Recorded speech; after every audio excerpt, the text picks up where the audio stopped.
Welcome, everybody, to Fancounters. I'm Nick. And I'm Elizabeth. And this week on the program, we have somebody that I can truly call my friend.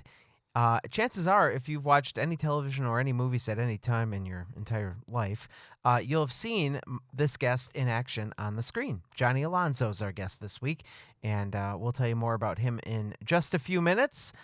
But first of all, this has been a pretty exciting week for you. You had a 30... should we say 30th class reunion? I did my 30th high school class reunion. I am from Wisconsin, and I went to an all-girls school called Divine Savior Holy Angels in Milwaukee, Wisconsin. And it was our 30th class reunion. And over the years, we've gotten smarter and stopped bringing our spouses. Oh, really? Yes. So there are no spouses that come to any of these anymore. And our attitude really is that we all went to school with just girls anyway. So, you know. Yeah, but was it catty? It's got to be more catty since then. I thought it was really quite nice. I didn't go hog wild. I didn't, try to lose 50 pounds or anything because the class reunion was coming. I did go change the polish on my nails and my toes. Okay. Had the eyebrows waxed just in case. You never know. It could be dark, could be light. You never know what's going on inside that bar. And that was kind of it. And literally, I was still in my sweatpants at like 6:15, and it started at 7. Whoa! So you weren't taking this prep too seriously. No, I was not stressed out at all. Good. Threw on a pair of yoga pants, but like the loose ones, not the tight-fitting ones. Yeah, but you didn't wear that to the reunion. Oh yes, I did. I wow. wore pretty much what I'm wearing right now: yoga pants, a black and white shirt, and then I threw on an expensive jacket over the top of it, and threw on that rounded out the outfit. I guess threw on some high-heeled Crocs because that's all I ever wear is Crocs. Okay. It was really, I felt really, really great. It was at a bar called Firefly. As I'm walking towards the door, I see this group of 6 or 7 women. I do not know these women in any way, shape, or form. And I believe that they're probably just a group of women who are there to celebrate a birthday or something like that. And these people were like, hi! Uh-oh. Oh, so glad to see you. And they're shaking my hand, and I introduced myself. Do you have the little name cards with No, your not old yet. face on it? I'm not even you're not in the even building checked yet. in? I haven't even made it up the stairs of this bar. Okay. And so they introduced themselves. I introduced myself thinking, I don't know you people. And I'm positive you don't know me. And we get into the bar, and unfortunately there had been some sort of mix-up. That we had long since, I am the class of 87, had long since reserved the bar, ordered hors d'oeuvres, had everything set. We had a contract and everything. And the class of 72 had pilfered the bar. So we were supposed to have all of this space where we could move around and mingle. Yeah. And when I walked in the door, it had a sign that said Class of 87 to the right and Class of 72 to the left. And Class of 72 then took like all the way around the bar. And we were kind of shoved into almost like a corridor. And then I can only describe this to you as a lap dance room. It is a circular room with a fireplace and benches along the walls, mirrors everywhere. Is that what kind of bar this is normally? And I don't think so. Okay. And curtains that shut. So obviously it's some sort of private room, but this is what we are regaled to. And so I order myself a cup of soup because, going to have some food, and the food for the reunion isn't going to come for another hour or so. And I'm talking to some of my friends, and I say, oh my God, those people of class of 72 actually thought I was in their class. Do I look that bad? I was wondering. They're from 72. And so then, after a while, I'm eating my soup, and I'm sitting at the bar, and from the other side, one of the women who had introduced herself at the door is waving, going, Elizabeth, what? We're over here. I'm thinking, oh my God. First of all, how do they know your name? Well, because I had introduced myself as we were coming up the stairs, right? Because I'm so confused. They thought they knew you, and now they think that you're supposed to be with them? Oh, give me a break. And I am like, that's crazy. I am going to be 49 next month, but I don't think I look 60. No. Did they look 60? Well, I mean, they looked older than us for sure. Yeah. over here. But I'm just like, wow. And so then I kept asking the ladies in my class, I'm like, do I look 60? I mean, I put on makeup today, which I very rarely do that night, only to the disgust of my son, who said, Mom, what have you done to your eyes? Oh. Why are they green? And I said, I put on makeup. Why would you do that? He said. I said, because I'm going to go out and meet some friends. Well, it doesn't look good, is what my son said. Whoa. He'll figure that out in I about know. 4 or 5 years. Yeah, my husband said it looked fine, but my son said I looked scary. And apparently Is it a Halloween party, you yeah, might say? and apparently the class of 72 thinks I look old enough to be 60. All right. Well, our guest has been waiting very patiently, so let's talk about him for just a minute. Like I said, this guy's a true friend of mine. Johnny Alonso has been working in Hollywood for over 20 years. And what I really love about this guy is he's constantly challenging himself with more and more difficult roles. In fact, I want to find out about this because in some of his most recent projects, I'm seeing him do some martial arts, and I don't remember that being in his repertoire. So we'll find out about that. So from his television guest star appearances to his film roles, chances are good that you've seen our guest. Here we go. It's Johnny Alonso. Coming to you from nowhere near the entertainment capital of the world, this is Fancounters, the podcast. You're amazing. You need to come to Hollywood. I'm going to make you famous. There was this mob of people, and they're screaming my name. Crazy fans. I just had a fan get a tattoo of my signature on their arm. Are you kidding me? I continually will get stopped. You were on Blue Bloods, weren't you? Can I take a picture? We're gonna. Oh my God. I definitely declined signing body parts. Oh, I don't want to go there. I'm the only one that's ever spit on Sam Jackson and lived to tell about it. That's why we call it Fancounters. I don't think you're going to last on the air very long. So, Johnny, thanks for joining us this week. Hey, Paisan, good morning. There you are. Good morning. I can hear you now. I was like freaking out that the technology wasn't working, and I'm like, why can't I hear him? Because the little green lights Yeah, on your no, headphones. I don't know. At first, I was like, okay, so I've got some, like, hot sounding girl on my phone right now with that thing. I'm like, I don't mind this. This is fine. Well, thank you. I appreciate that. Are you on the beach, or where are you at? I'm actually walking on the boardwalk from Pacific Beach to Mission Beach, yeah. I knew it. So, San Diego, right? Nice. San Diego, man, yeah. Well, I'd rather be down here than Los Angeles, just for many reasons. It's just awesome. It's perfect. It's perfect. Well, let's start out, buddy, with how we met. I was saying in the intro that many times you'll meet somebody one time and be like, oh, yeah, it's my friend, blah, blah, blah. But you and I go way back. And so let's start with how we met. I just had moved to Baltimore. I was working on producing and directing my second feature film. It's called Diary of an Ex-Child Star. And we have a mutual friend, Tom Townsend, who we've mentioned on this podcast before. And he had been urging you to get involved in the film that he and I were doing. And lucky for me, you ended up accepting that role. You played the child star's manager. So, yeah, man. Looking that back, was fun. Tell me a little bit about what you remember. Yeah, man. Well, in fact, wait a minute. Isn't that project on Amazon, isn't it? It is. I think it is. There you go. That's a shameless plug. Shameless plug for you and I. No, I remember Tom talking about it, and I played the band manager on the show One Tree Hill. I was Joey Dion, was Bethany Joy Lenz's band manager, and he's like, dude, listen, man, I got a good friend. It's Bailey. He's doing this project.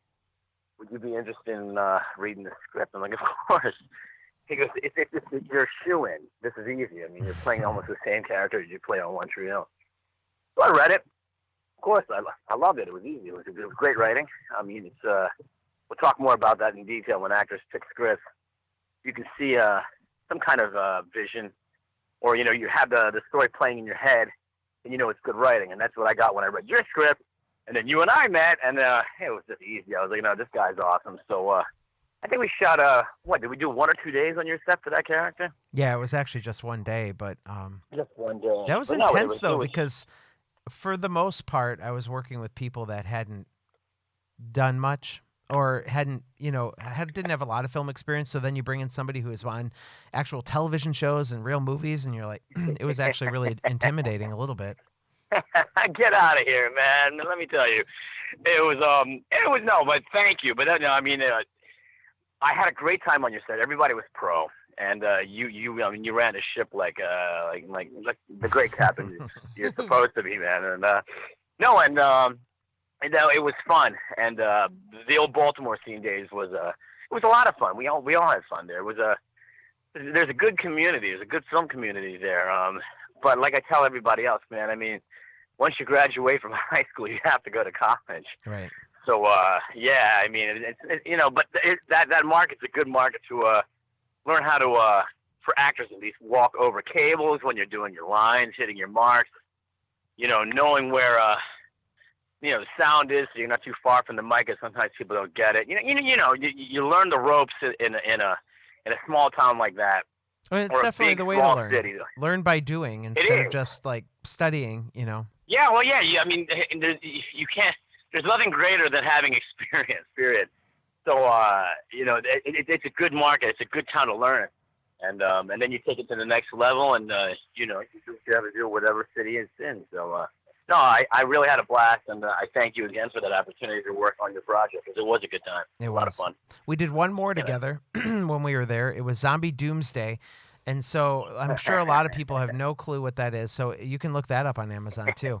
Tom, again, conceptualized that whole project in just a few days, and we shot it. Elizabeth, you probably don't know this because you haven't seen the movie, I'm sure. I have not seen this. I bet you haven't. But we shot it in one night, overnight, from like 10 o'clock at night till about 3 or 4 in the morning.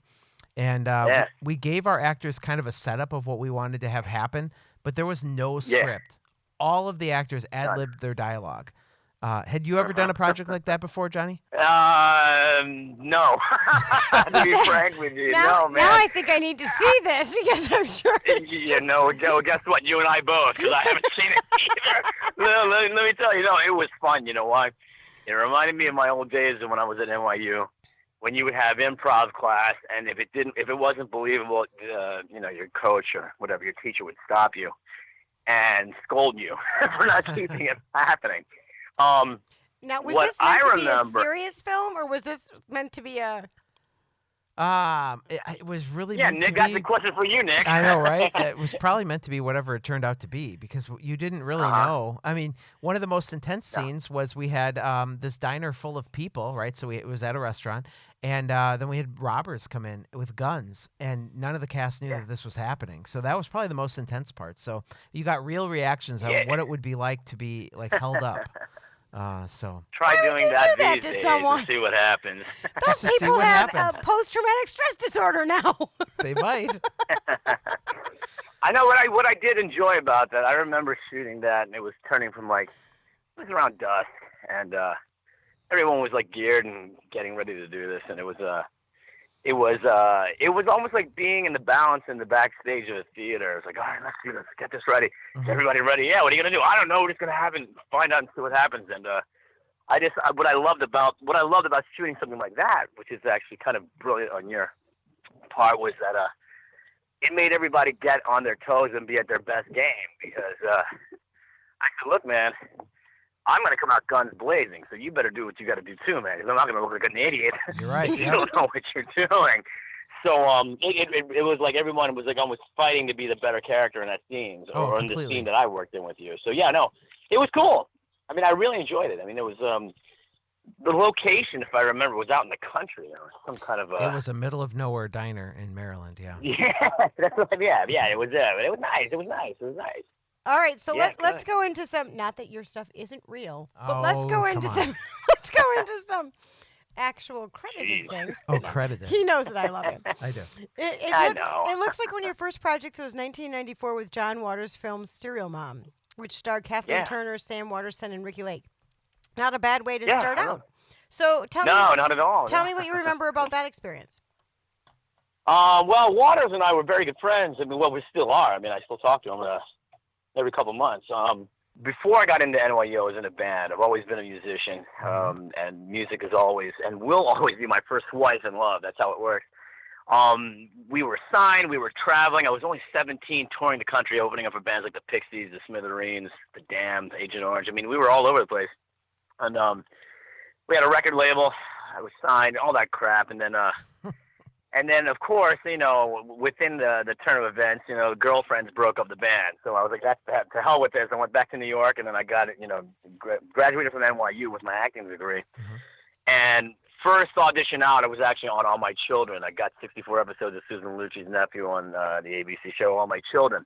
After that show, I came back to Baltimore, and Waters and I became very good friends, hanging out with him, having a blast. And, I mean, there's really nothing wrong with hanging out with an acclaimed director. So I was like, what's he got in store? And I never asked him for anything. He just, maybe advice with acting, but, not like all the other wannabes. Like, hey, man, throw me in your film. I'd be like, dude, are you kidding me? I don't know who you are. So anyway, we gelled, we vibed, and he said, listen, I'm doing this film, and I think I've got this role for you, man. You got the right look, the right attitude, and speed. Would you be willing to come in and read for, do a screen test? I was like, no, of course not. So I went in thinking it was going to be like just an average or like, typical audition. I was the only one there. Oh, wow. I was like, yeah. And I said, where is everybody? Am I early or late? He's like, no, you booked a gig. I just needed you to come in and say that you auditioned. You don't even have to. You got the role. That's exactly what he said. So I was like, that's awesome. So I get on, about 2 weeks later, maybe a little longer than that, I get on set, and this, now mind you, remember, I just came off All My Children, so I'm used to studio sets where everything is just like glass lit, everything's perfect. You just walk on set, right, hit your marks. And it's all, it's all remote. Everything's it's in studio. Well, now we're shooting at this place called Hammerjack, which is like, it's no longer there, but it was this enormous club. And, now I see trailers, and I see like 50 PAs and 50 PAs doing 100 people work, and we got extras and holding, and there are about 300 extras there. I'm like, oh wow, this is what film is. This is what it's like to be on a film set. Wow. And then I had to report the hair and makeup, and it was very strict. I mean, we were doing blocking. Then for blocking, you go in the hair and makeup. Hair and makeup, you go back to your trailer. You do not talk to anybody. You stay in your trailer until you're called. Oh, Jesus Christ, this is for real, man. And now I'm getting a little intimidated, right? So I was like, listen, man, I want to get some chai tea or whatever. No problem. So the PA is like, I'll get it for you. I said, no, man, look, I can get it. Don't worry. You got a million things to do. So he's like, thank you. So I walk over, and there's Ricky Lake. I'm like, whoa, there's Ricky Lake.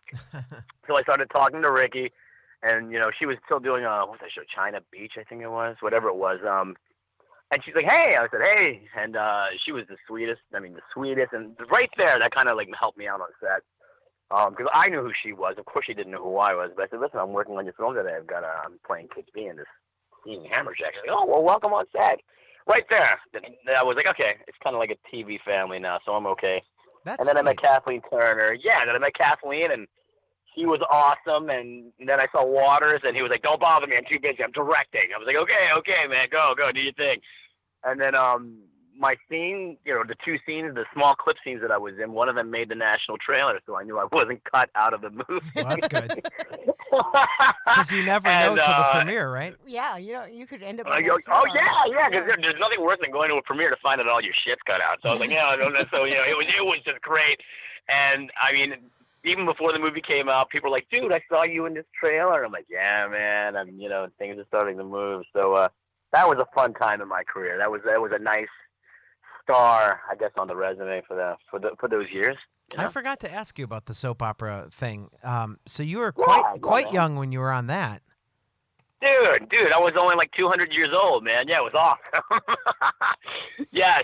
Was that an audition thing, or how did you land the role on All My Children? Once again, it worked like this. I'm in NYU, and like I said, man, I was in a band before that, and everybody in my classes hated me. I was not an actor. I was not in the arts, even though I was in the lively arts, because in a lot of live music, there's that's a lot of sense of performing in itself.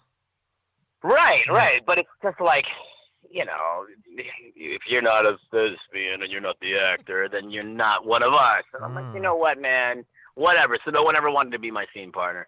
No one ever wanted to do dialogue with me. No one ever wanted to rehearse with me. And I was like, you know what? Fine. I think mostly it's because they were intimidated of me. That's what I really you are intense and confident.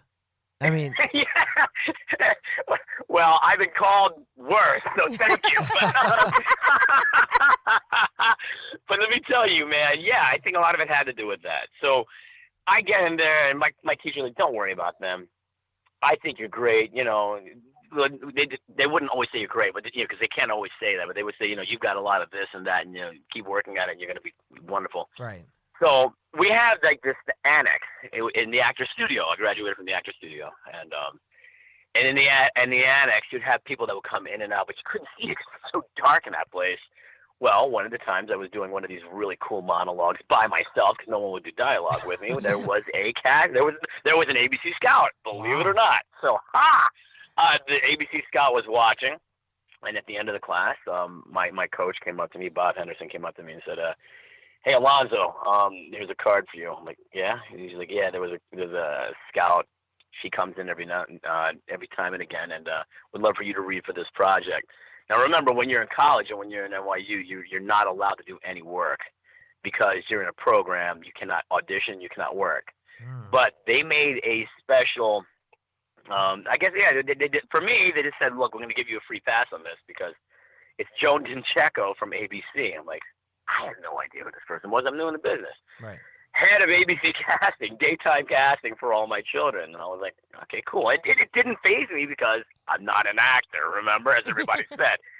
So I get to the studio, and I'm just hanging out, and I'm dressed the way I always dress. I swear to you guys, I mean, all my pictures look the same. I have more clothes. I really do. Everyone's like, you're all in the jeans and this black T-shirt and these rings. I said, dude, I swear to you, I've got more clothes. So anyway, I get there, and I'm sitting in the casting, and I see all these other actors, and now these are soap opera actors, so they're like theater actors in front of TV. So they're saying their lines out loud in the waiting room, and they're really annoying me. And I'm like, "Hey, do you mind keeping it down?" They're like, "Do you mind keeping it down?" I'm like, "I guess not. I'll shut up now."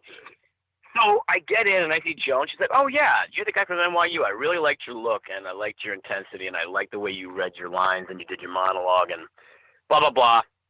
We've been trying to cast this character for months, and we have not been able to find the right look, first of all. And secondly, we haven't been able to find the right, just like kind of like angry youth, because I played a Pine Valley High School student. They haven't been able to find it. I'm like, this is New York City. You can't find it? Everybody's perpetually pissed off. And she was like, no. She goes, there's a certain thing that we're looking for, and it was a timing thing. So I read. And if you guys know soap opera script, it's like doing page upon page upon page. I mean, it's like theater in front of a camera. So yeah, thankfully, my short-term memory is super strong. Yeah, say it again? That they film a lot in a short amount of time. I mean, they're doing a show every single day. You're absolutely right. They film a lot in a lot of time because they're under the gun. Remember, 5 episodes of a soap opera means you need 5 episodes of content a week. You can't screw up. Right. So, yeah, so she gave me, and it's cold copy. So she's like, she gave me they got the copy. I got the copy when I got there, so I had at least 15 minutes. And my short-term memory is sharp as a tack. Good. Because, yeah, thanks. I know, well, then. I just say now, then. So, no, I still think now. So that's okay. Okay, well, thank you. So I was just like, you know what? Let me just do it my way. So I did it my way, and it's almost like this real intense monologue. I'm supposed to be I'm pissed off. Like, I remember the whole scene was like it was between me and Kelly Ripa, but she wasn't there, of course. But someone read it as Kelly, and we're going back and forth. We're bantering back and forth. How she's drinking too much. Those are the days in Pine Valley when she was actually doing too much, drinking a lot and boozing it, and her character was falling apart. And I'm talking to her as a friend, but I'm like really intense. And I swear I did it, and I forgot that I was actually just. I didn't forget, but I mean, the acting took over, and at this point, I couldn't care less who was in the room, and I was just leaving this place a bloody mess with my audition, and then I was done. I didn't hear a thing, and I'm like, scene? I didn't know how to audition, and Joan was like, yeah, I didn't know how to audition. Joan was like, perfect. I knew you'd be perfect. Sit here. And they recorded the whole thing, of course, as you know, Nick, because you've done auditions. Called in the exec producers or whatever from ABC. And they said, Johnny Alonso, when do you graduate? I said, May. And they said, okay, cool. You're on in June. I said, June? What do I got? And they said, you got a recurring. You're playing Seth. I'm like, fuck. I'm like, you're sorry. I'm like, hell yeah. So 64 episodes. Now, that sounds like a lot of episodes, but in the soap opera world, 64 episodes, if you pepper it throughout a year, it's like a drop, okay? But still, man, 64 episode contract, and I work with Kelly Ripa. I work, of course, with the great Susan Lucci. I work with Matt Borlini. I work with them all, man. And That's where I learned my chops, Nick. That's where I learned how to be on set. They say 6, you get there at 5. And when they say be ready, you better be ready before they say be ready. So that's what really honed me to for television acting. I'm more of a television actor. I mean, I love film, but I like it's very strict. I like television acting because they only have 54.5 minutes to shoot an hour episode. You have to have that much content, so everything's got to be quick. You can't be like extended takes that we do in film. Right. I mean, you have to find your pregnant pauses and your timing on TV, and it has to be quicker than what you do in film. So I like that. Then we can talk about that. So that was why I love Joey D so much, because that's how my character really took effect. But and we're gonna go. That was all my there. children. Yeah. So, just answer me this, because it's a curiosity. Soap operas must be filmed much like a sitcom, right? Multiple cameras, all at one time, because they don't have time to move anything. Correct. Correct. You're absolutely right. It's all like, guys behind the dolly, and that's why I said you got to hit your marks, man. Right. Because the way they have the glass lid, when I say glass, the overhead, they're all on tracks, so they just hit the robot, and the cameras move. I mean, the light cans move. Mm-hmm. Yes. So it's like they say, all right, so they'll call you by your name, Seth. So here you go, Seth. You do this. You're saying your lines here, and then as you're saying this, I want you to walk over this way because we're going to be panning here.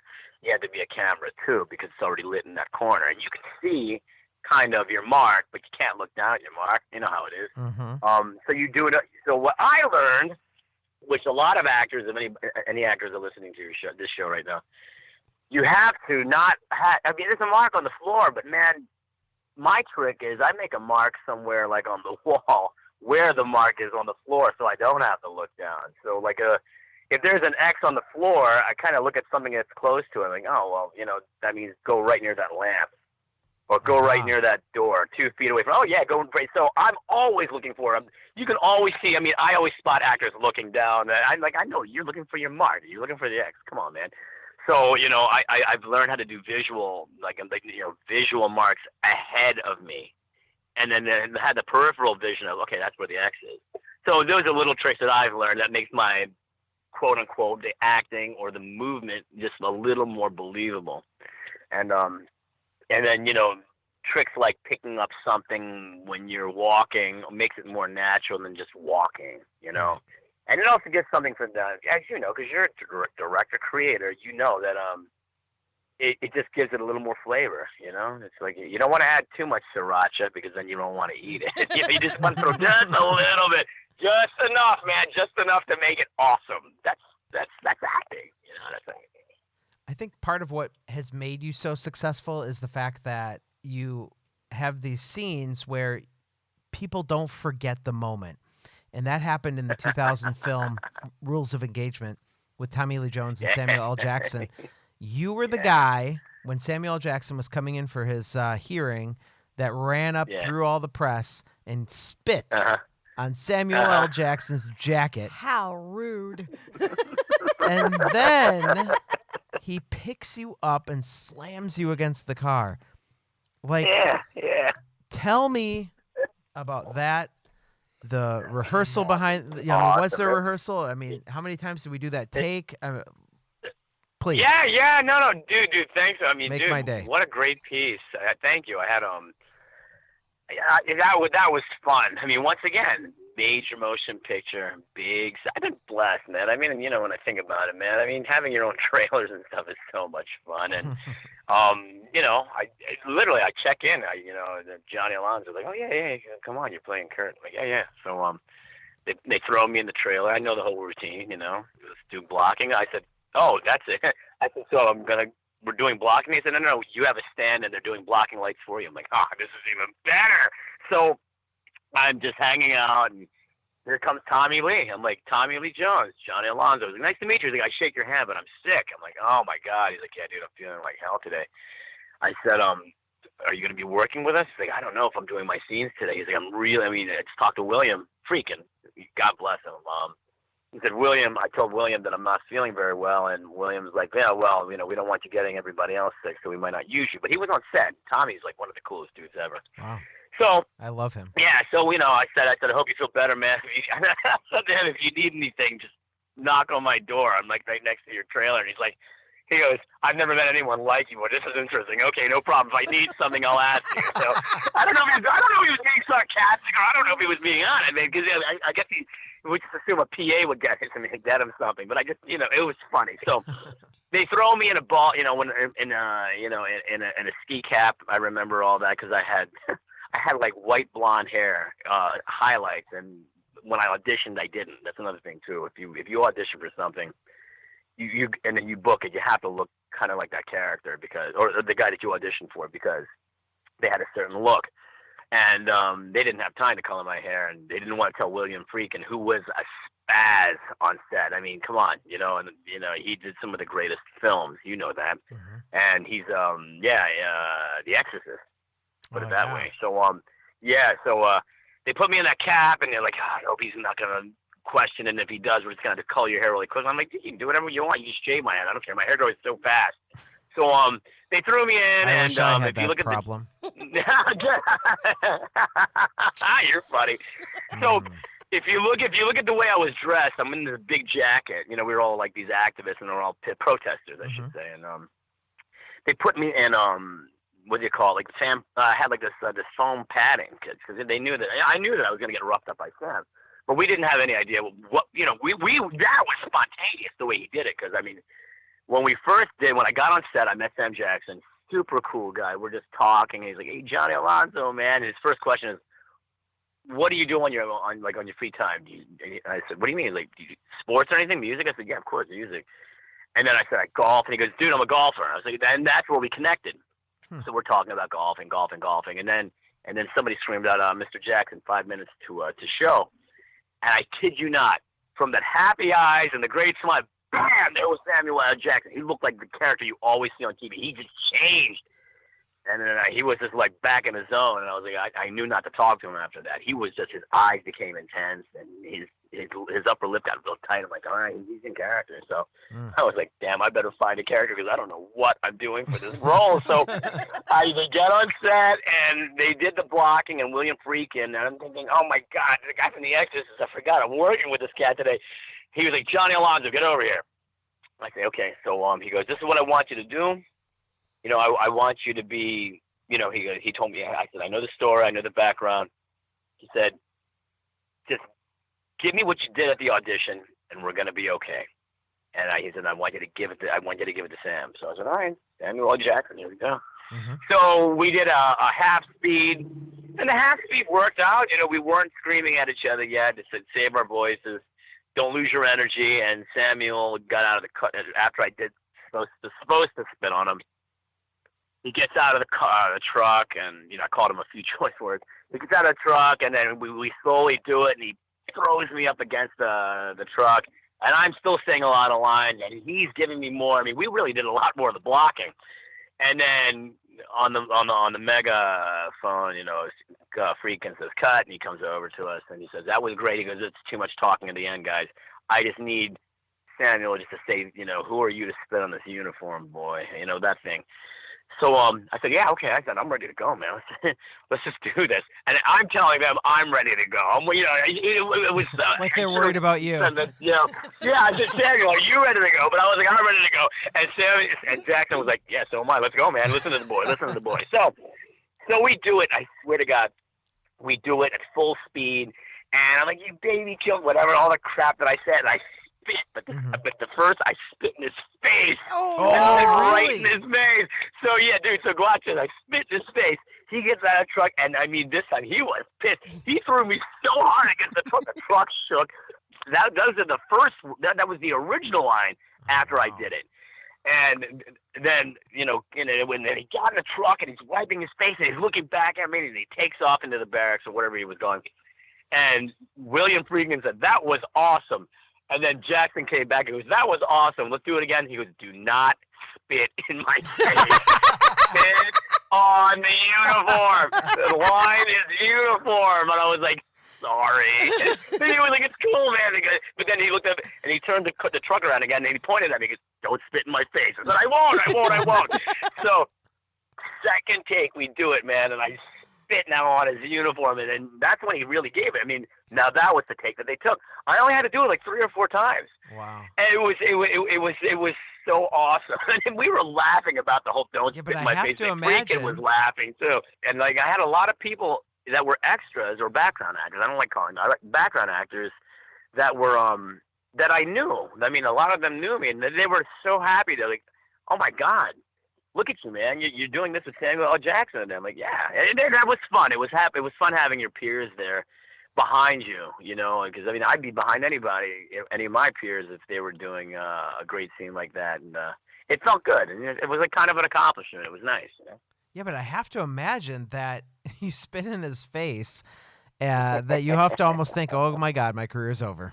I just really messed up. Well, yeah, to a degree, yeah. I mean, like I said, I was in the moment. You know, like, you know how it is, man. You get so caught up in the moment.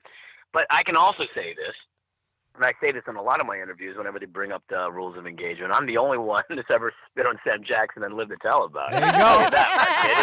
Yeah, because that guy is an intense dude. But I've shot golf with him a few times in Palm Springs ever since, man. I mean, he's one hell of a golfer.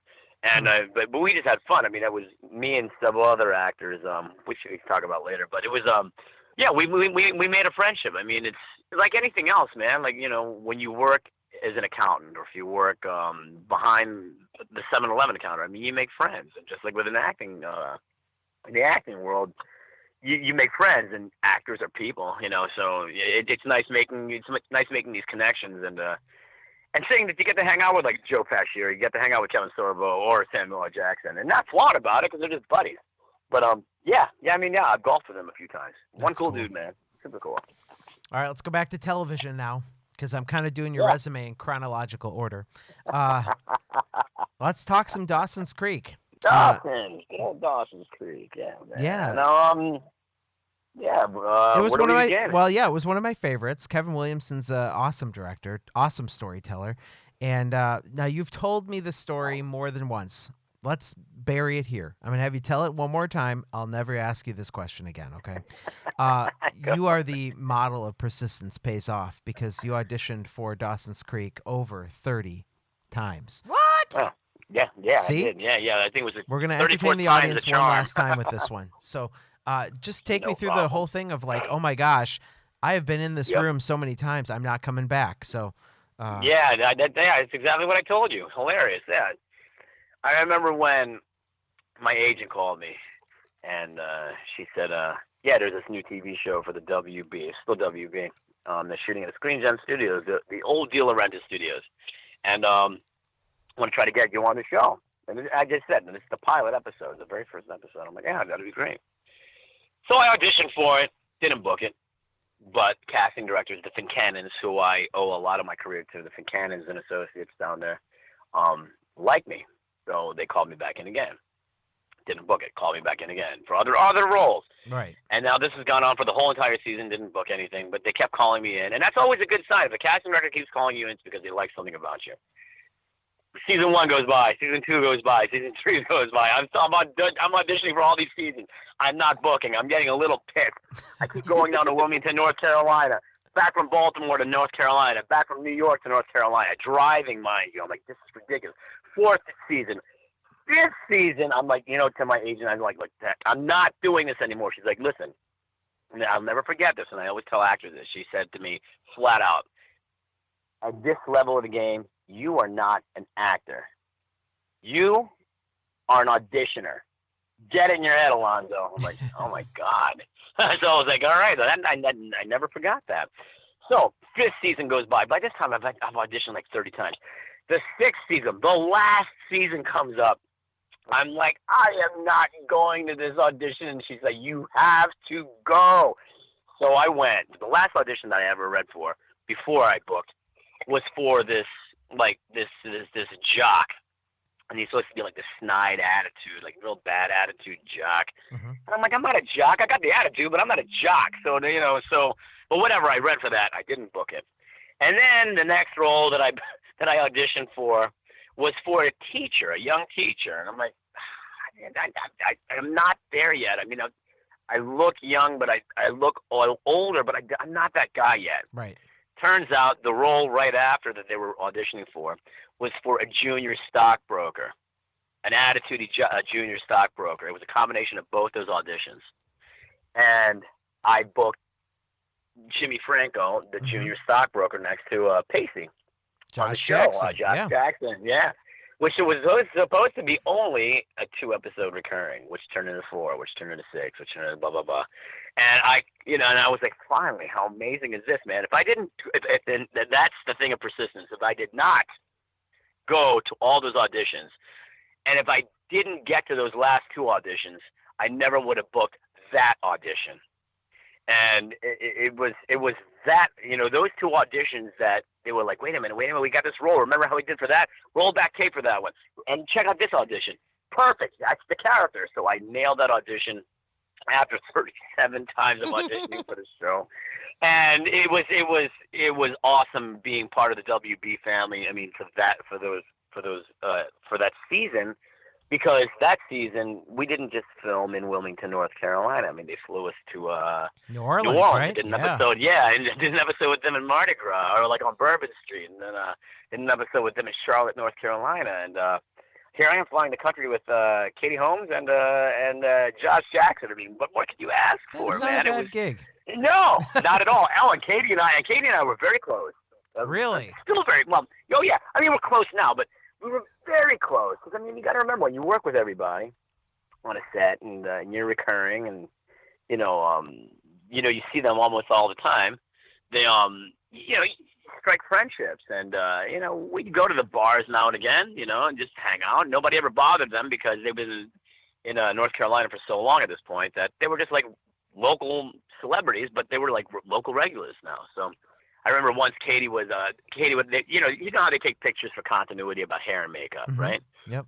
So hair and makeup would always take a picture of Katie, but she'd always close her eyes or like have her hand like on her face, and I'm like, why do you do that? She's like, because I've learned in the past that some of these people would sell my photos. Like hair and makeup would put my photos up on eBay. They got a picture of me from behind the scenes, and if you close your eyes and do something, then nobody wants the photo. I was like, check you out, man. Wow. She goes, and then she said, then she said, so remember that. I go, yeah, I'll remember that when I'm a megastar like you. I don't think anybody's gonna need my photo right now, Katie.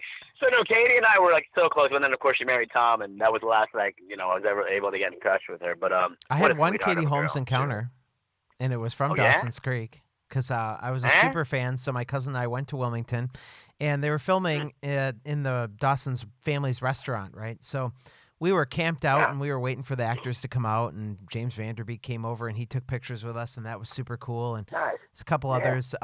But Katie Holmes came out, and she wanted nothing to do with like anybody standing in front of the restaurant. But there's nobody stopping anybody from going up to her. So I go up to her, and I'm like, hey, Katie, I'm a really big fan, and da-da-da. And she's like, she's looking around the whole entire time. Like, who's coming to rescue me? Kind of looking around. Yeah, kind of. And she just looks at me. Anyone, help me, help me. She looks at me, and she says, can I go back inside now? Yeah, dude. I was left hanging. I'm like, totally I guess. She was like, yeah, that was not the way I wanted to meet her. Oh my goodness. That's a precious story, though. You should have said, hi, I'm your new PA for the day. Is there anything that you need? Oh, I should have done that. I didn't even know what a PA was. Can I get you a cup of coffee? Can I? You should have called me. I would have told you to say something, and you could have hung out with me longer. No, man. Dawsons Creek was fun. I mean, it really. I mean, that's why as much as my agent and I will fight. She hates my guts. I hate her, but we love each other. I love when I get submitted for TV because you're in the houses, man. You know what I mean? Like film. It's different these days. Of course, I mean, you can watch film anytime now and stuff. But I like being recurring on TV because you make commercials, you know what I mean? And sometimes sometimes your work's on the commercial, or sometimes your work's on the radio. You hear your voice. I mean, that's awesome.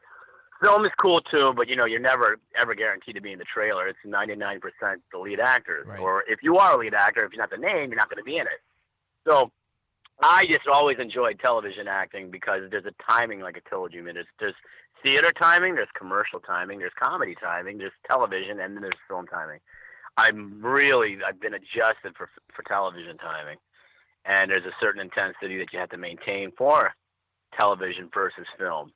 I don't care what the scene is. It can be a quiet scene, and there's a different intensity for television versus film. And I've adapted to that. But my agent now is just now submitting me for film, so which is fine. But yeah, when you bring back all the stuff that for television, man, it's just it just reminds me of how much I miss television. But yeah, Dawson's is fun, man.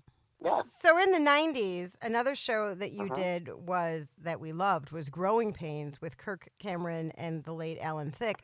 And in 2004, they did a reunion show called The Return of the Seavers. That's right. And you played a character named Mickey, who was the youngest Seavers, Chrissy's boyfriend.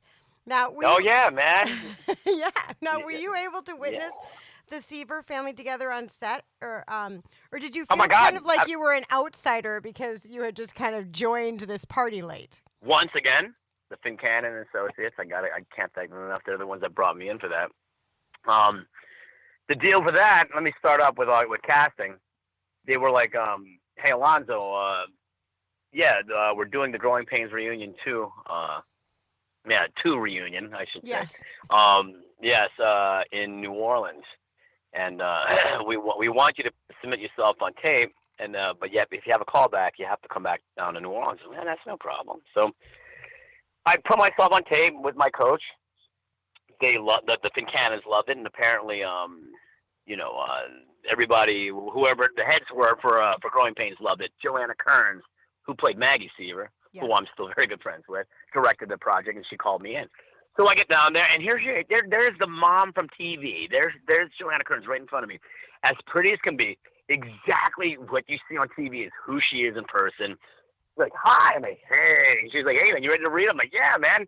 And literally, as soon as I walked into the room, I read, and I'm playing Mickey, and she's like, "Can you play guitar?" I'm like, "Can I play? Do I look like a musician?" Yeah, I can play guitar. Come on, I mean, look at me. Yeah. So she was like, "Funny you should say that because we have a guitar. A lot of actors say they can't." I said, "Dude, just give me that guitar." So I'm blasting this guitar. She's like, "Oh my God, this is perfect." So once again, when the casting knows you're right, they don't need to look at anybody else because they have so many other jobs. They want to finish casting as soon as possible. Right. So she said, "What's your time block for the month of July?" I said, "My time block's yours. If you're booking me, I'm on." She goes, "You're on." I said, "Perfect." Once again, see, I don't talk to casting like everybody. Yes or no, man. No, I talk like me. You take me or leave me, man. It's as simple as that, right? So and that's another thing too. It's easier to win a room when you're there. Actors, if you do self-tape, I mean, it's like, oh my God, once again, this is probably their 50th take and they're pretending it's their first. You know what I mean? It's like, come on, man. That's why my agent sends me to, not for cattle, of course not for cattle calls, but for like direct submission auditions only. And when you can be the mediocre actor, but with the biggest personality, and I promise you guys, you'll book the gig. You don't have to be the best actor, just a good actor. But if you have the greatest personality, you'll book it.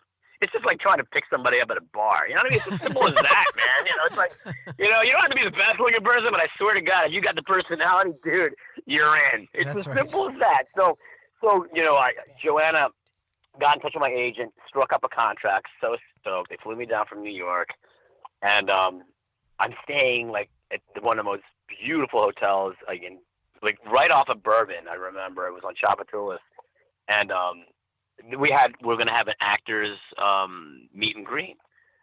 So I walked down, and the first person I see is Kirk Cameron, and he was very cold. He didn't like to talk to anybody. So I was like, "That's all right. He's okay." Mm-hmm. And then I met Alan Thicke, who was just like, "Hey, with his great deep voice, how are you? You must be one of our actors." I'm like, "Yeah, I'm Johnny Alonso. I'm playing Mickey." He's like, "Oh, you're playing my daughter's boyfriend." He's like, "I don't like you already." And joking, ha ha ha ha ha. So we were having a ball, and then I meet Ash. I saw Joanna, and she welcomed me, and then I saw Ashley, and Ashley, she's still a young girl at this point. You got to remember, Ashley was a baby on the show, right? So, yeah. So she goes, "You're playing Mickey?" I said, "Yeah, man." She goes, "Oh, this is gonna be awesome." So we hit it off immediately. Thank goodness for that. Thank goodness, because I mean, dude, yeah, you got all some I would have intimate needed scenes. was like, we did. We had some intimate scenes. Actually, there was a little more to it, but they had to cut it out to make it more child, whatever, Family friendly. friendly. 'Cause, I mean, It's a family show, yeah, people. family friendly. Yeah. It's like there was a little too much kissing in that trailer park because we were supposed to be boyfriend girlfriend, but they were like, for Hallmark, you got to cut it down. And I was like, whatever, man. I know I did it, and she knows we did that, and that's fine. But the cool thing about Ashley, I think she was just 21. Yeah, she was just 21, and so I remember we had a couple of days off, and she was like, "You want to go sightseeing?" I said, "With you? Yeah, come on, let's go." So we went around town, and we hit Frenchman Street, and that's where they still speak like the Creole language. It's like off the beaten path, and I mean, we checked out like the first cemetery ever built in New Orleans. I mean, dude, it was cool and creepzoid at the same time. And there's a sign there. It says the Archdiocese is not responsible for your safety on this premises. Meaning, because they have the graves are all stacked, right? They have people that hide behind them and like pickpocket people and hit them over heads and take purse. I mean, it's dangerous. I mean, I thought we were falling in like, holes. You're That's talking what I about thought getting too. robbed. Yeah. I thought you were falling in graves. Yeah, like vampires have like done stuff that no, dude, it's vampires. Oh, no, you're getting robbed. Vampireville. Yeah, but actually, we had such a blast, and I'm just gonna fast forward to several years later. A friend of mine was in Sundance, and he was interviewing people, and he saw Ashley Johnson. He interviewed Ash, and he said, "We have a mutual friend," and she's like, "Who's that?" And he was like, "I hope she remembers him." He goes, "A guy named Johnny Alonso." She's like, "Oh my God, yes, please tell him I said hi. He was so much fun to work with in New Orleans." And it's in the interview too. It was on Access Weekly or whatever. So I was like, "Yeah, guys, see, she remembers me. She remembers me." That's cool. So it was cool. I mean, it was such a blast. Like I said, man, this film, being in film and television is a great job, and you never take it for granted. And it's not an easy job, but I mean, if you do your job well, you get pulled in, and you're part of the network. And it's like anything else, man. You treat it with respect. It gives you respect. Talk about being a part of the network. When you were doing Dawsons Creek and getting cast in One Tree Hill, was that something where you maybe didn't have to audition for, or did they just say, "Oh, we saw you there, and we're going to put you here"? Yeah, man, you're good. You are really good. You answered the question. Okay. I did. I was like, that's all right. Last season, answer the question. Thanks for having me on the show. No, last on Dawsons Creek. Remember, I did Jimmy Franco, the character Jimmy Franco, and that was the last season. And finally booked it, and it was great. And ta-da! Curtain call, it's over with. And they were going to have a quick replacement show called One Tree Hill that was going to follow it literally a month later. And the Fancounters were, feverishly going through their casting. We need this character. We need that character. We need this character. And they're auditioning people from all over the country. And then I get a call from my agent. They said, it's in Canada. They said, "Look, man, there's a new show called OTH, One Tree Hill. And they think you are perfect for this character named Joey D, who's Bethany Joy Lenz's and Tyler Hilton, the band manager." And I was like, "That sounds awesome. When do I have to audition for this?" She's like, "It's mainly like just a meet and greet. They know your work. They already sold the idea from the One Tree Hill producers that you were on Dawson's and you did a hell of a job, and that you have, and of course, you're like the king of auditioning down there. You've been there forever, that they know who you are." In the history books, I am the only actor from Dawsons Creek that blew over to One Tree Hill without reading, and the only recurring character from Dawsons Creek that made it onto One Tree Hill as another recurring character. Wow. Wow. Yeah, dude, cool. yeah. So that was very cool. And then so I was yet part of the WB family and then the family tree for yet another season and a half. So I lived in Wilmington, North Carolina for almost a total of 4 seasons, which was so much on their tab, mind you. It was so much fun. And yeah, of course. But yes, One Tree Hill was that was just an experience. And One Tree Hill has they had like a big reunion event coming up in October, and I've been invited to go to sign pictures and photos and all that stuff with the rest of the crew. I can't wait to see Sophia Bush and Bethany Joy. So that's going to be neat if you guys are in Wilmington, North Carolina. I think it's like the second week of October. Come down. You're my guest. Fantastic. We love to travel. I love traveling. Yeah, come on down. And Wilmington is really a neat, quaint little town. Yeah, I love it. It's so cool, isn't it cool, dude? It's my favorite place, man. I love the studio. I love Wilmington. I love Wrightsville Beach. Josh Jackson and I used to surf on Rising Tide whenever we were free. We would surf Rising Tide at Wilmington. Wrightsville Beach. It was just one of our favorite places, man. And it's a great place. But I mean, you know, I'm now on the West Coast, and Los Angeles it's still the hub. I don't care what anybody says. Yes, Atlanta has a lot of work. Atlanta has 27 TV shows that they're shooting. Right. New York only has 11, and of course, you know, LA has about 15. But all the Atlanta TV shows, where do they still cast their leads? Los Angeles. How it works, man. You know.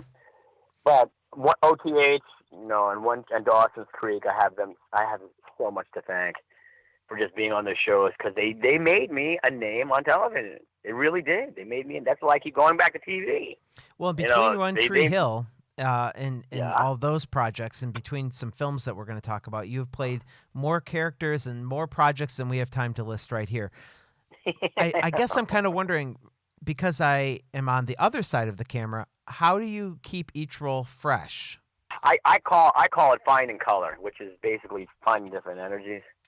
I mean, you know, I play a lot of rock and roll characters these days, only because I fit that mold and I've got that type and that look. But yeah, you don't want to play that character the same in every role. I mean, it's in every project. And in order to do something like that, I study people. I'm always studying people. I mean, I love watching people just walk by and watch a mannerism and, you know, and pick up. I mean, I really do. People take this for granted. I mean, that's huge stuff for actors. The way people drive. I'll watch the way people drive, and I soak that all in. I'm a sponge. I mean, that's why I think I'm so hyper, because I can't stop thinking. I think way too fast for myself. But when I read a script, you know, you always have some kind of idea of how you're going to play it, but it never turns out that way when you're done. Because if it does turn out the way you first read it, then you're not an actor. You're just a parrot. It's not working. I find ways, like when I read the character and I read the script, I find a way to do it. And then I say, well, how would this character dress? And when you wear certain kinds of clothing, it becomes your armor. It becomes your paint, your war paint. And that's where I find my color, my vibe, my energy. And then I'll change sometimes my character voice. Like, I'm just going to fast forward to Coffin. The first Coffin, I remember when I got the role, I was sick as a dog, man. I mean, I was down for the count. I had the flu. But I read the script, and I've got a fever, and I'm feeling like hell, and I'm reading the script, and I had a really raspy voice, and I'm sick, right? But I'm loving this character. Mm-hmm. Finally, a few days later, you know, the antibiotics are kicking in, and my voice is coming back in my head. I don't have a fever anymore, and, you know, I can actually stand again. And I'm reading the character the way I was doing it. I'm like, why don't I like this role as much as I did when I was sick? And I realized it was because my voice, I was really raspy and breathy. That's what made my character so cool when I was reading it to myself. So I was reading my role like this when I was healthy. I went down to reading it really like this. And all of a sudden my character came back, and I was like, now, isn't that cool? It's an energy and a vibe. Yeah, so if you see Coffin, you'll hear my character, and he's always kind of talking like this, and it's very gravelly. And that's what makes my character. It's not my acting, it's the voice acting. And it was born from being sick. That's cool. And it was born from being sick, and it was born from partying way too much at the Roxbury or the Viper Room, and just being an idiot, doing everything that you're not supposed to do. And the directors loved it. So I do this character voice. It was almost like no one can ever compare themselves to Anthony Hopkins, but Hopkins does the same thing. Who's one of my favorite actors. He changes the cadence, the temperament, and the speed of his voice.